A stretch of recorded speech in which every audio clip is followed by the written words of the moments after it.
Àgbàlagbà wọ́n ní Yorùbá àwa la yọ lẹ́jù àwa la lè jà àwa la gba wàhálà nígbà ilé ìjà wa ìfà wàhálà wa ó mà já wa ọmọ Yorùbá ó ti gbé sunkún mi ó ti sunkún gírí ìyọba ìjọba lẹ́jù ọmọ sunkún. Ẹjọ́ ẹ̀yin bàbá mi ẹ̀yin ìyá mi ẹ̀wọ̀n ìyà tó jẹ́ àwọn ìyá wa lóko wọ́n ṣiṣẹ́ àgbẹ̀ torí kí wọ́n lè jẹ kí wọ́n lè mú nítorí àti lè rọ́mọ lọ sílé ìwé ní ìparí èrè oko màálù Fúlàní ló tún máa jẹ tí ó sì ìkọ̀tẹ́ nìkan tó fẹ́ ṣe nítorí pé wọ́n ní fẹ́ ṣe ọba ló kókó bá jẹ. ẹ̀yẹ bàbá bẹ́ẹ̀ ni ìyá mi. àwọn onílànà ló ti lọ. tí ìyá bá pààyàn lórí làwọn oúnjẹ tó fẹ́ jẹ ọlọ́pàá yìí tí ẹni àti ẹ̀ka ló wà nínú ẹ̀gbá yìí ọlọ́pàá tó ló lè ṣùgbọ́n wọ́n ní ẹ̀ka lójú ṣíṣú wọ́n ní kùrọ̀ mọ́yà ọmọ Yorùbá náà papọ̀ wọ́n ní lójú ṣíṣú báyìí o kùrọ̀ ti là ó ẹ̀wọ̀n àwọn wọ́n mọ̀ ní. mo ti rìkọ́dù wo lórí ẹ ti rìkọ́dù.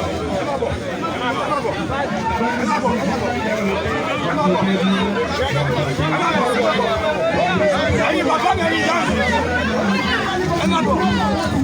ẹ jọ ẹ̀yin ẹwà tó wà níbí báyìí ẹ bá mi wò wọ́n ẹ jọ mi dání.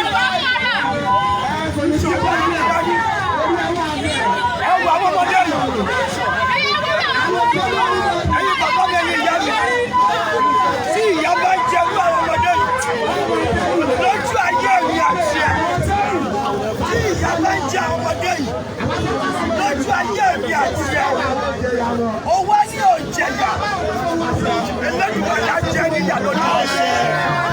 Ìwà bí a máa wà ọmọdé yìí ọmọ nílùú France tó jẹ́ pé àwa nílùú Nàìjíríà lákòókò lọ tẹlifíṣàn wọ́n máa dájọ́ àwọn yìí lọ.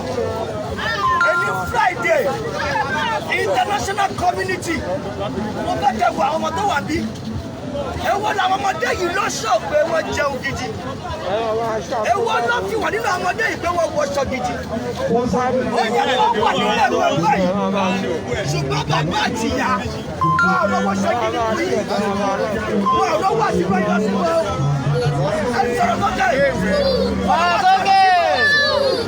wọn ò lọ́wọ́ àtìwọ́ wọn lọ sí skul ṣọ́ọ̀bù tí ò jẹun tí ò mu. No medical facility, no good school, no good road. Ẹ wá wo ọmọ yẹn. Ọ̀pọ̀lọpọ̀ wà nílé tó sì kí o. Ìjọba Nàìjíríà does not care. Àwọn àwájà torí àwa o. Àwa ti dàgbà. Nítorí ọ̀nà àwọn ọmọdé yìí. Ìwọ tó bá mọ̀ kó bí tiẹ̀. O lè fẹ́ kí tiẹ̀ kó yẹ. O fẹ́ tiẹ̀ kó sàn. Tó o bá ti jọ́ ìjàgbára yìí, inú àdúrà púpọ̀ kì í dùn, inú onítọ̀wọ́ ní dùn.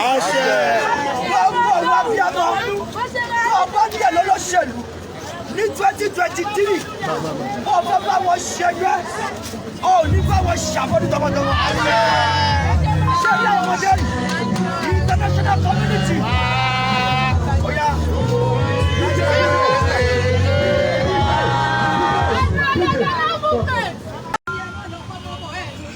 Àṣẹ.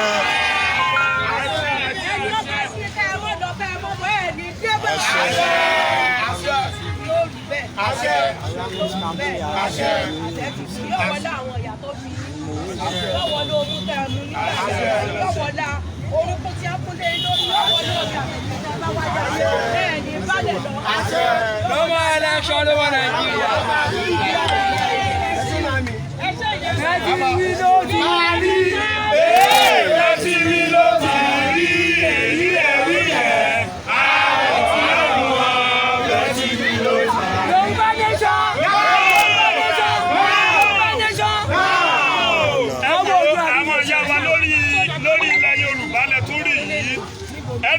Sọ ẹ̀tanú wo àti yọdún tẹ́ ti kó wa lẹ́rú bọ̀ wọ́n ti délé ayé síwájú tiwa pẹ̀lú tí wọ́n ń kó wa yìí àwa náà ò fẹ́ mọ́ níta tí ráwọn ìyá àgbàlagbà tí wọ́n sọ̀rọ̀ sókè yìí ẹjọ́ gbogbo ẹ̀ tó bá ti rí prógámù yìí ní US ní New York ní gbogbo àgbáyé ẹjọ́ ẹ jẹ́ ká sọ̀rọ̀ sókè Mòwe la wà lọ́jọ́ tòní àwọn sì ṣe rálì tiwa lọ́wọ́ ní Mòwe lónìí ẹjọ́ ilẹ̀ Oòduà yìí kò ní bàjẹ́ ẹni tó bá máa bàjẹ́ nínú àníjẹ́ bá bẹ́ẹ̀ ní ṣe máa rí bẹ́ẹ̀ máa jẹ́ nìyẹn.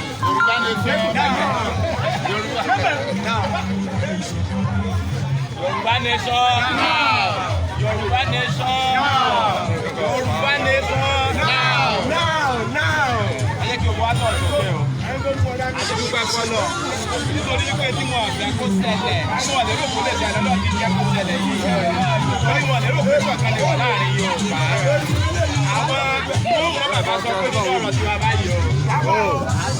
Abẹ́gbà. Kò sí tó máa ṣẹlẹ̀. Abẹ́gbà. Adédélé yìí kò sí tí ó ṣẹlẹ̀ kò sí tí ó ṣẹlẹ̀ ní agbára náà nígbà tí a bá gba ilẹ̀ wẹ́lá. Yorùbá nation no going back.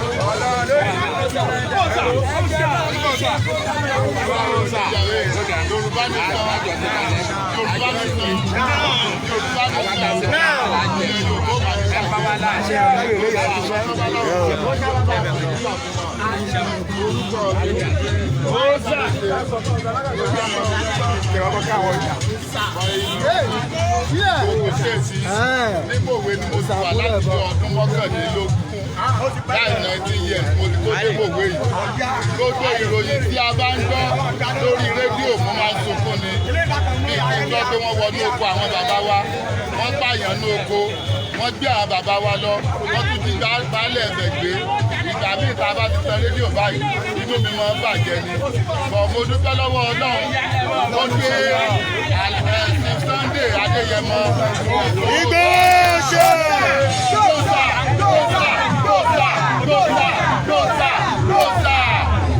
Sunday ní aago iṣẹ́ ogun náà eléyìí tí ó jẹ́ àwa Yorùbá látọjú oorun àásù láti jọ́ọ̀jì ṣùgbọ́n Ọlọ́run yan Sunday Igboho kí ó jí wa lójú oorun mo bẹ̀ gbogbo àwa tí a bá ń ṣe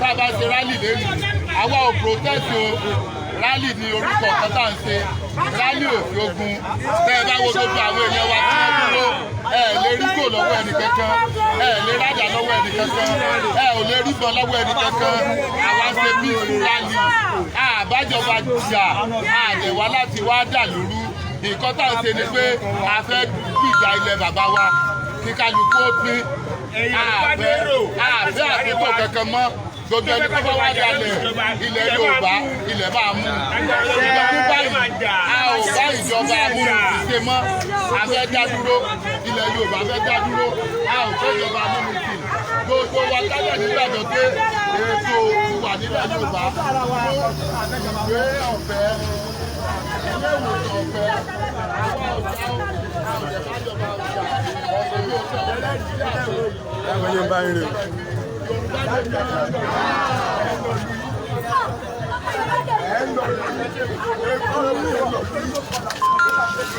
Egun ní ẹ̀lọ́ ní.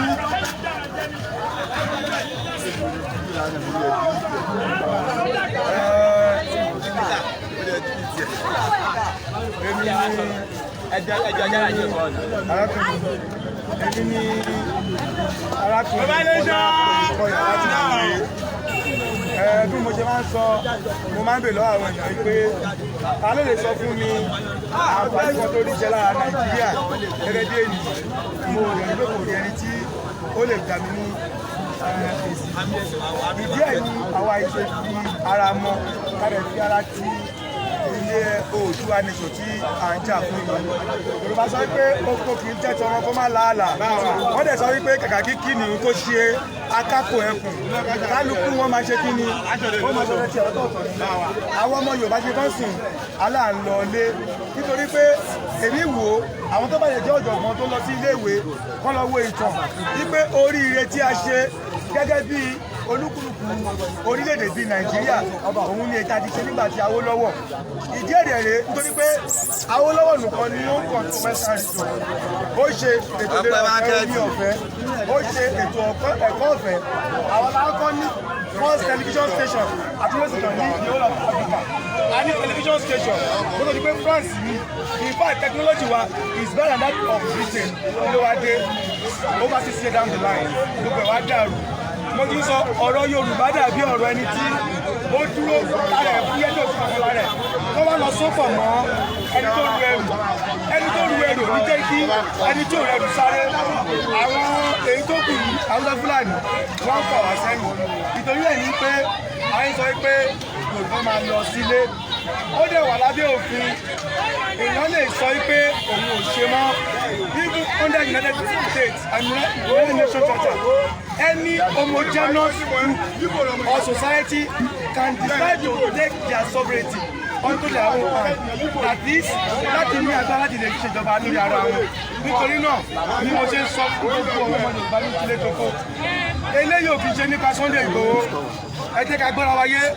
ohun tá à ń jà fún ó ṣe nípa Sunday Igboho nípa pé kí a gba òmìnira tí a bá dẹ̀ máa ṣe election ó jẹ́ pé election Yorùbá land ọ̀lẹ́ ṣe bá a ṣe máa yan olórí Yorùbá land tí gómìnà wọ́n jẹ́ ti Yorùbá land gbogbo sínétọ̀. Yorùbá nation àdéhùn Yorùbá ìṣèkágbá ẹ̀gbọ́n ó wà lẹ́bi làlígà àwọn onímọ̀ àdẹ́ládà lẹ́ọ̀dẹ̀ fún Ṣé kọ́ máa bọ̀ wá? ẹjọ́ wọn ti kí o ká lọ. yóò bá pẹ́ wọ́n lè pẹ́ náà. Wọ́n lè pè é. Wọ́n bá ti mú kídì ẹ máa mú mi jọ. ẹ má ṣe bẹ́ẹ̀ ní sùúrù ẹ má ṣe bẹ́ẹ̀.